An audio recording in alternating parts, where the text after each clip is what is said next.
Hey there, thank you for clicking. You're with me, Akila.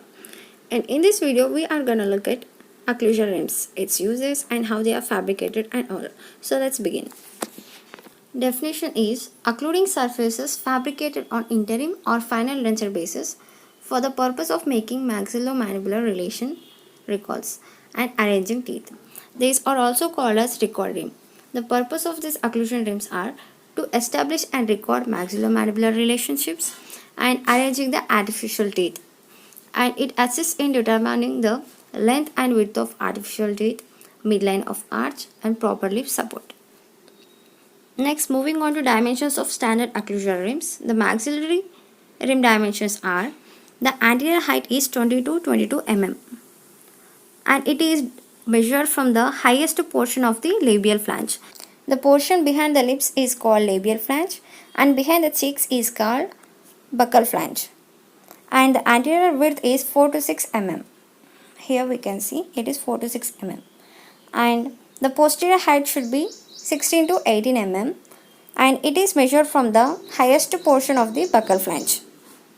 And posterior width is 8 to 10 mm. Next, moving on to mandibular rim dimensions. Its anterior height is 16 to 18 mm and it is also measured from the deepest portion of the labial flange and its anterior width is 4 to 6 mm. The posterior dimensions are, the posterior height is measured at the retromandibular pad area and the posterior width is 8 to 10 mm. Now let's see about fabrication of rims. Occlusion rims can be fabricated by following methods. First method is roll wax technique. In this method, a sheet of wax is heated, softened and rolled as shown in the figure, and the roll is adapted on the base and sealed on the lingual or palatal surface as shown in the figure. And these rims can be contoured to appropriate dimensions using hot plate. We'll see in detail about this method in later slides. Our next method is using metal occlusion rim formers. Here, a wax cylinder is shaped using the rim former and stored for the later use. These are the metal occlusion rim formers and this is the wax. When required, it is adapted over the base plate and sealed. Next method is preformed occlusion rims.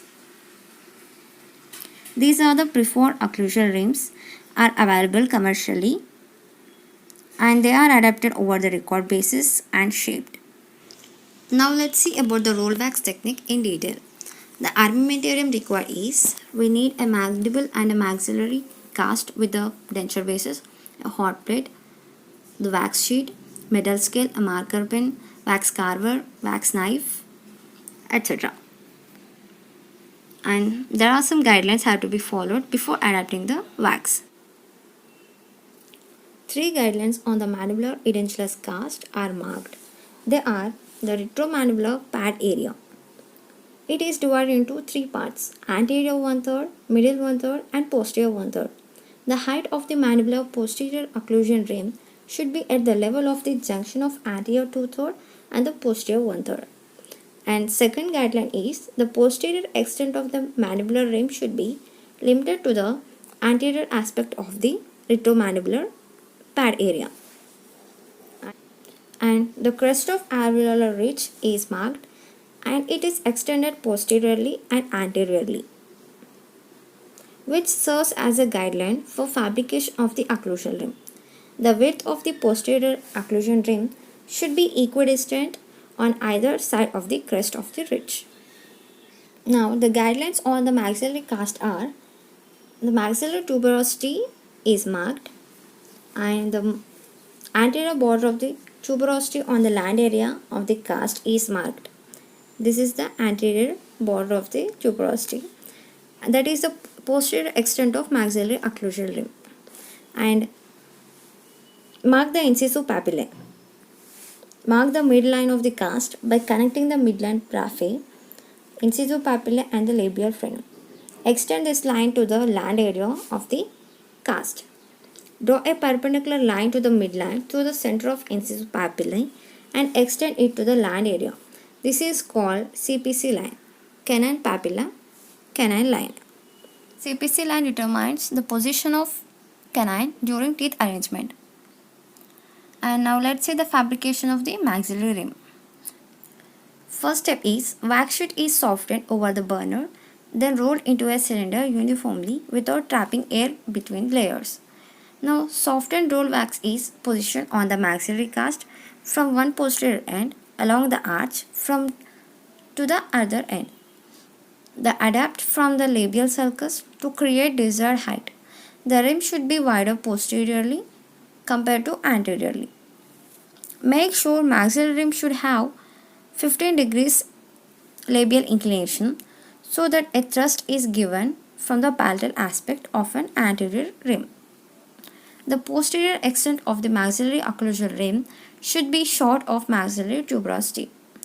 Now, after adapting, seal the rim to record base with the help of a heated wax knife and smoothen the surfaces.